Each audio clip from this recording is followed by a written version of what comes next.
శివుడి మీద ఎప్పుడు ద్రవ పదార్థాలతోనే అభిషేకం చేస్తారు. పంచామృతాలన్నీ ద్రవాలే కదా. ఏం పోసినా మళ్ళీ నీళ్లు పోస్తారు అంటే ముందు నీళ్లే, ఆ నీళ్లే శరీరం అనే బంధం ఏర్పడబట్టే నీకు ఇవన్నీ వచ్చి. తర్వాత పోసే పాలు ఏమిటంటే తల్లిదండ్రులు, మమకారం. ఆ పాలు పోయడమే మమకారం. తల్లిదండ్రులు అనే బంధం ఏర్పడింది. మనకి పుట్టాం కాబట్టి ఎవరికి పుట్టామో వారిని తల్లి అన్నారు.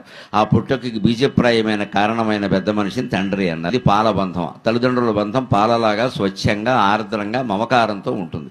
అందుకని పాలతో అభిషేకం అంటే తల్లిదండ్రులు అనే బంధం పెట్టుకున్నావు. తర్వాత పెరుగుతో అభిషేకం చేస్తారు. అంతే కాస్త గడ్డ కడుతుంది. గడ్డ కట్టడం కదా అదే పెళ్లి అవ్వడం అండి. గడ్డ కట్టినట్టే ఉంటుంది పెళ్లి అయ్యాక. చాలా గడ్డలు కడతాయి, సెగడ్డలు కూడా వస్తాయి. అందుకని పెరుగుతో అభిషేకం అంటే సంసారం ఏర్పడింది, అబ్బాయి గడ్డ కట్టింది చూసుకో, ఎప్పటికైనా వదిలించుకో.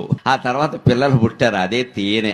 పిల్లలంత స్వీట్నెస్ ఇంకెవరిలో ఉంటుందండి. 100 కోట్లు సంపాదించి అలిసిపోయి విమానాలన్నీ తిరిగి నిద్రాహారాలు లేకుండా వచ్చిన తండ్రి కూడా ఇంటి దగ్గర కొడుకునో కూతురునో చూసేసరికి మొత్తం శ్రమ మర్చిపోతున్నాడు. తేనె అంటే శివుడి మీద ఎప్పుడు ద్రవ పదార్థాలతోనే అభిషేకం చేస్తారు. పంచామృతాలన్నీ ద్రవాలే కదా. ఏం పోసినా మళ్ళీ నీళ్లు పోస్తారు అంటే ముందు నీళ్లే, ఆ నీళ్లే శరీరం అనే బంధం ఏర్పడబట్టే నీకు ఇవన్నీ వచ్చి. తర్వాత పోసే పాలు ఏమిటంటే తల్లిదండ్రులు, మమకారం. ఆ పాలు పోయడమే మమకారం. తల్లిదండ్రులు అనే బంధం ఏర్పడింది. మనకి పుట్టాం కాబట్టి ఎవరికి పుట్టామో వారిని తల్లి అన్నారు. ఆ పుట్టకి బీజప్రాయమైన కారణమైన పెద్ద మనిషిని తండ్రి అన్నారు. ఇది పాల బంధం. తల్లిదండ్రుల బంధం పాలలాగా స్వచ్ఛంగా ఆర్ద్రంగా మమకారంతో ఉంటుంది.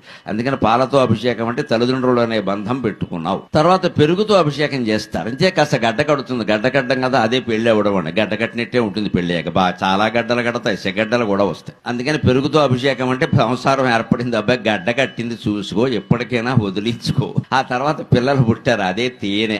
పిల్లలంత స్వీట్నెస్ ఇంకెవరిలో ఉంటుందండి. 100 కోట్లు సంపాదించి అలిసిపోయి విమానాలన్నీ తిరిగి నిద్రాహారాలు లేకుండా వచ్చిన తండ్రి కూడా ఇంటి దగ్గర కొడుకునో కూతురునో చూసేసరికి మొత్తం శ్రమ మర్చిపోతున్నాడు. తేనె అంటే